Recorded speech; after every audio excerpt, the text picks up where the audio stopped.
penabur, dan penaui. Sementara itu murid-muridnya mengajak dia, katanya, "Rabi, makanlah." Akan tetapi ia berkata kepada mereka, "Padaku ada makanan yang tidak kamu kenal." Maka murid-murid itu berkata seorang kepada yang lain, "Adakah orang yang telah membawa sesuatu kepadanya untuk dimakan?" Kata Yesus kepada mereka, "Makananku ialah melakukan kehendak Dia yang mengutus aku dan menyelesaikan pekerjaannya. Bukanlah kamu mengatakan 4 bulan lagi tibalah musim menuai, tetapi aku berkata kepadamu, lihatlah sekelilingmu dan pandanglah ladang-ladang yang sudah menguning dan matang untuk dituai. Sekarang juga penuai telah menerima upahnya dan ia mengumpulkan buah untuk hidup yang kekal, sehingga penabur dan penuai sama-sama bersukacita. Sebab dalam hal ini benarlah peribahasa yang seorang menabur dan yang lain menuai. Aku mengutus kamu untuk menuai apa yang tidak kamu usahakan. Orang-orang lain berusaha dan kamu datang memetik hasil usaha mereka. Amin. Amin. Mari kita mengakui iman kita, Yesus adalah Kristus, anak Allah yang hidup. Kristus, anak Allah yang hidup. Mari kita saling memberi salam, mari kita berlari bersama sampai garis akhir.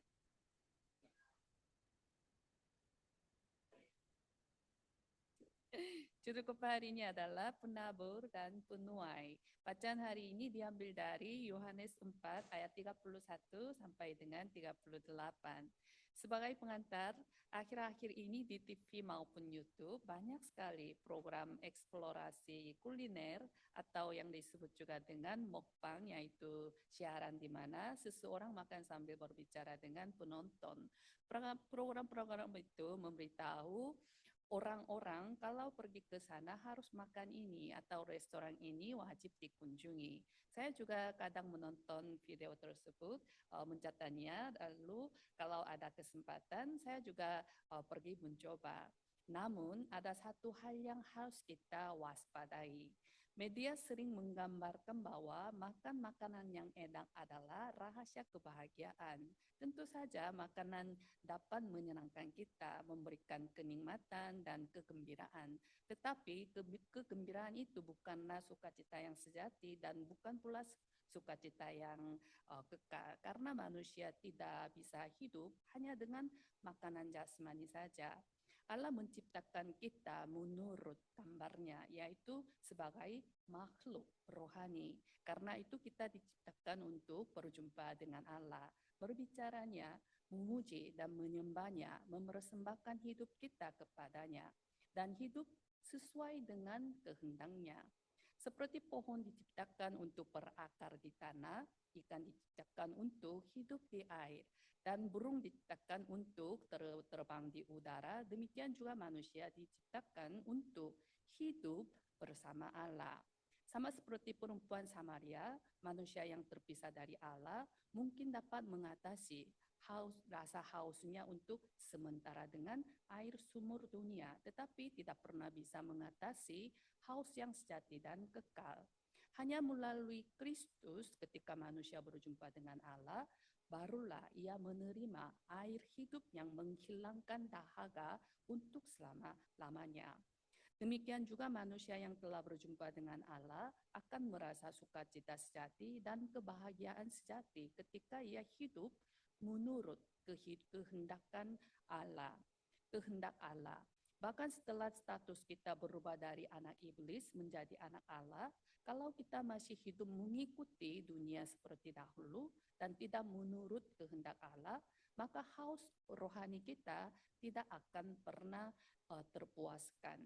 Karena itu kebutuhan paling mendesak bagi manusia yang terpisah dari Allah adalah berjumpa kembali dengan Allah. Dan bagi manusia yang sudah berjumpa dengan Allah, jalan paling bahagia adalah hidup menurut kehendak Allah. Lalu, apakah kehendak Allah itu? Kehendak Allah adalah supaya kita memberitakan Kristus yang telah kita temui kepada orang lain.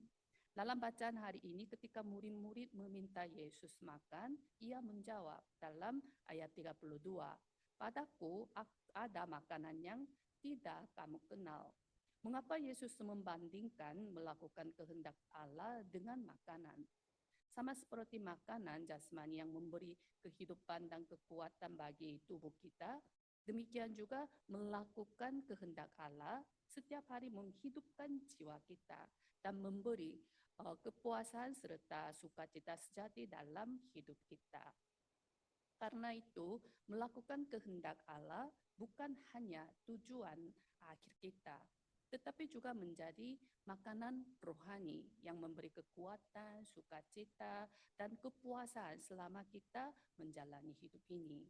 Sama seperti pelayanan Yesus yang menyelamatkan perempuan Samaria, pekerjaan menyelamatkan jiwa yang dipercayakan kepada kita adalah kehendak Allah.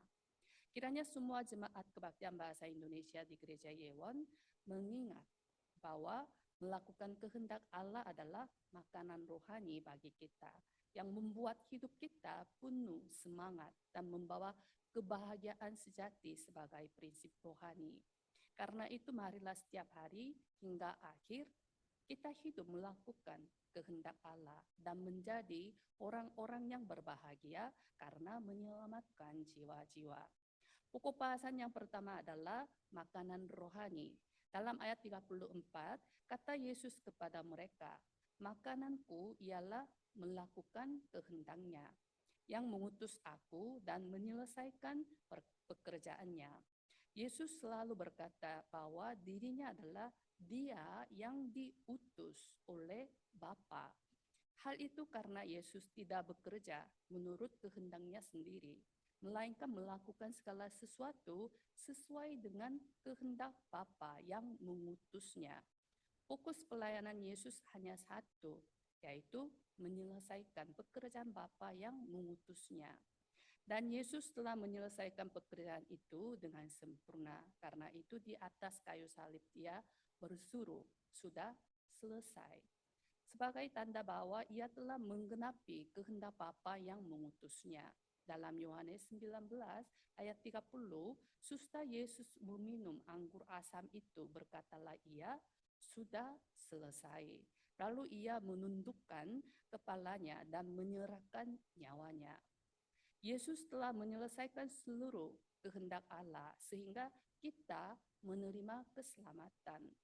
Melalui kehidupan Yesus yang selalu mengutamakan seluruh hidupnya pada kehendak Allah, kita belajar bagaimana seharusnya kita hidup. Pertama, kita harus memiliki kesadaran panggilan yang sungguh-sungguh. Kita perlu tahu dengan jelas mengapa kita dipanggil. Kedua, kita harus menemukan kehendak Allah. Dengan percaya pada kedaulatan Allah yang mutlak, kita akan menyadari kesempatan besar dan ajaib dari Allah bahkan di tengah kesulitan dan krisis. Ketiga, kita harus selalu menjadikan kehendak Allah sebagai prioritas utama hidup kita. Walaupun pikiran kita berbeda dengan pikiran Allah, kita tetap harus memilih kehendak Allah. Keempat, kita tidak boleh berkompromi dengan dunia maupun manusia mengenai kehendak Allah. Dan yang akhir, kita tidak boleh mencari kesukaan manusia, tetapi hanya mencari kesukaan Allah. Rasul Paulus adalah pribadi yang hidup seperti ini. Menjelang akhir hidupnya, ia berkata dalam 2 Timotius pasal 4 ayat 7 dan 8, aku telah mengakhiri pertandingan yang baik. Aku telah mencapai garis akhir dan aku telah memelihara iman. Sekarang telah tersedia bagiku mahkota kebenaran yang akan dikaruniakan kepadaku oleh Tuhan, Hakim yang adil pada harinya. Tetapi bukan hanya kepadaku, melainkan juga kepada semua orang yang merindukan kedatangannya. Paulus juga berkata dalam Galatia pasal 1 ayat 10, jadi bagaimana sekarang? Adakah ku cari kesukaan manusia atau kesukaan Allah? Adakah ku coba berkenan kepada manusia, maka aku bukanlah hamba Kristus. Paulus sama sekali tidak peduli apa yang orang lain pikirkan atau nilai tentang dirinya. Ia hanya berusaha mencari kehendak Allah dan mengikutinya, sehingga ia dapat menyelesaikan pertandingan imannya dengan kemenangan. Melakukan kehendak Allah adalah makanan rohani bagi jiwa kita. Saya berdoa agar semua jemaat kebaktian bahasa Indonesia di Gereja Yewon menyadari bahwa hidup menurut kehendak Allah akan menghidupkan, menumbuhkan, dan memuaskan kita serta menyenangkan hati Allah.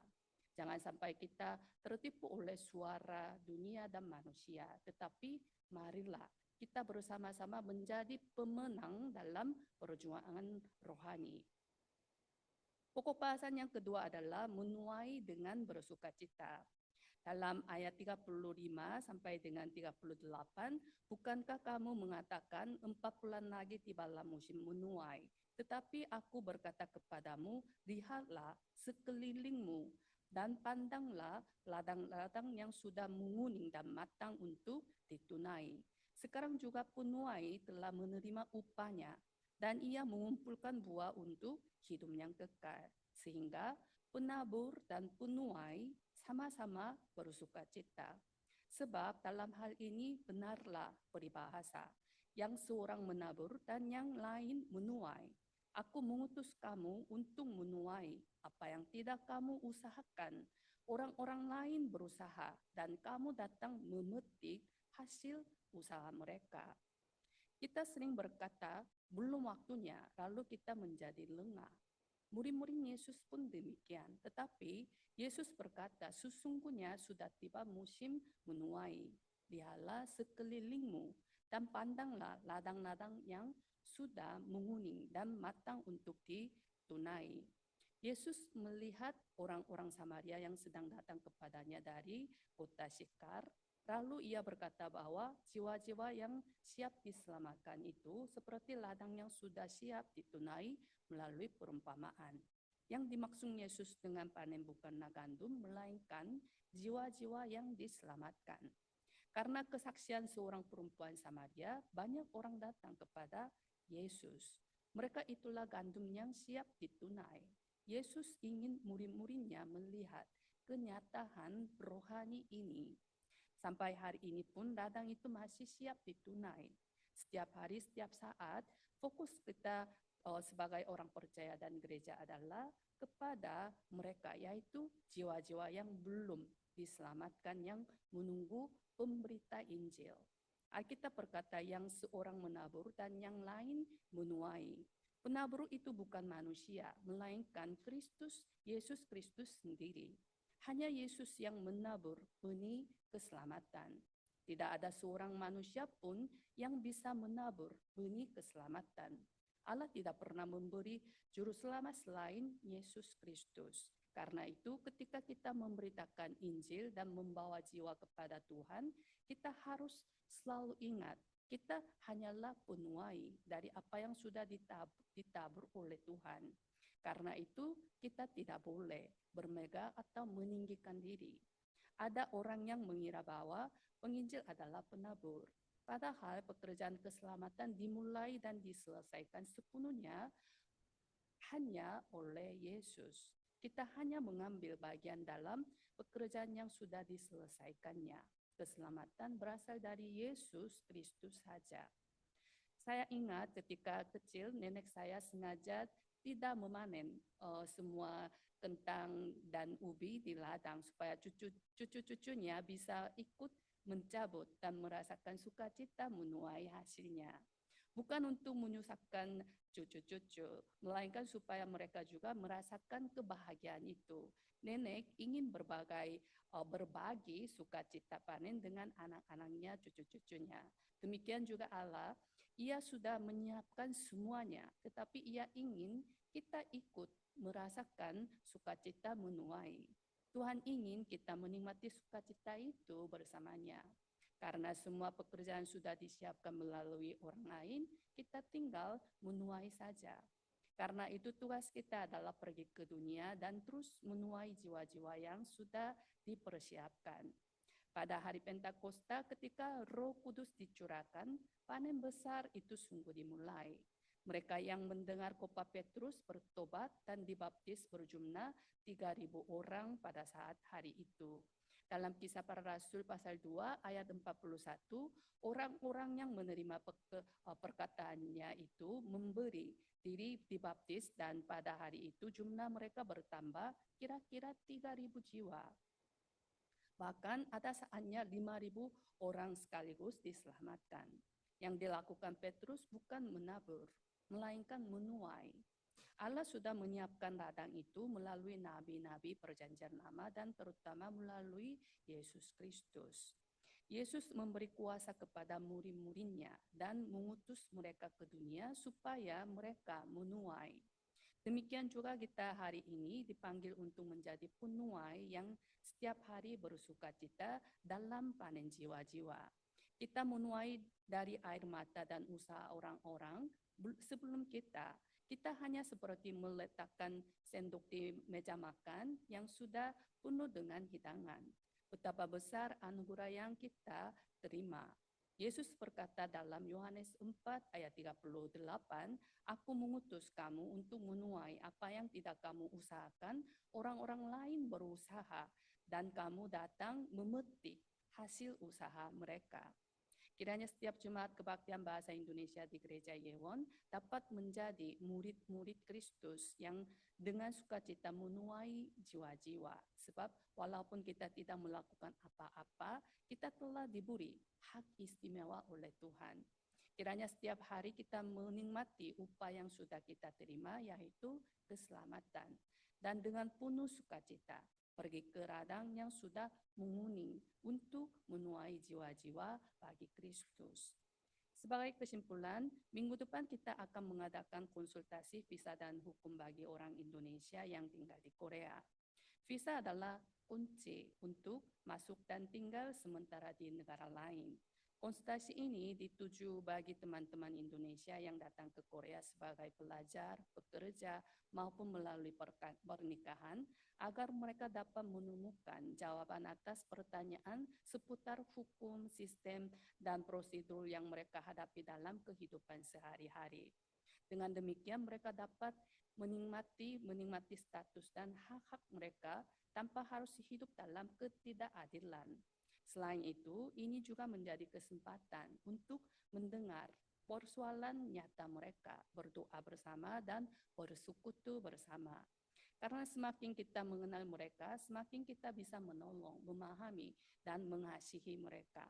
Lewat hal ini, mereka yang hidup sebagai orang asing di Korea dapat merasakan bahwa di sisi mereka ada keluarga dan sahabat orang Korea. Saya percaya konsultasi ini bukan hanya sekedar memberikan informasi, tetapi akan menjadi waktu untuk menggenapi kehendak Allah. Bagi mereka yang belum percaya, kami ingin mempersembahkan Yesus Kristus sebagai kunci masuk kerajaan Allah. Dan bagi mereka yang sudah percaya tetapi belum hidup sesuai kehendak Allah, kami ingin memberikan makanan rohani bagi jiwa mereka. Dalam Matius 7 ayat 21, bukan setiap orang yang berseru kepadaku, Tuhan, Tuhan, akan masuk ke dalam kerajaan surga, melainkan dia yang melakukan kehendak Bapa-Ku yang di surga. Dalam Roma 12 ayat 21, janganlah kamu kalah terhadap kejahatan, tetapi kalahkanlah kejahatan dengan kebaikan. Dalam Efesus 5 ayat 17, sebab itu janganlah kamu bodoh, tetapi usahakanlah supaya kamu mengerti kehendak Tuhan. Yesus berkata kepada murid-muridnya tentang makanan rohani, yaitu bahwa melakukan kehendak Allah adalah makanan rohani. Kita juga akan memberitahukan kepada saudara-saudara kita dari Indonesia yang hidup dalam kekhawatiran dunia bahwa sumber sukacita sejati adalah hidup menurut kehendak Allah. Dan untuk mengetahui kehendak Allah, terlebih dahulu status kita harus diubahkan. Jalan itu hanyalah satu, yaitu Yesus Kristus. Melalui konsultasi ini, kita akan melakukan kehendak Tuhan, menikmati makanan rohani, dan mengalami sukacita serta kebahagiaan sejati. Saya selalu merasa satu hal ketika melakukan pekerjaan Tuhan. Hal-hal yang menanti selalu lebih besar dan lebih ajaib dari yang saya pikirkan dan rencanakan.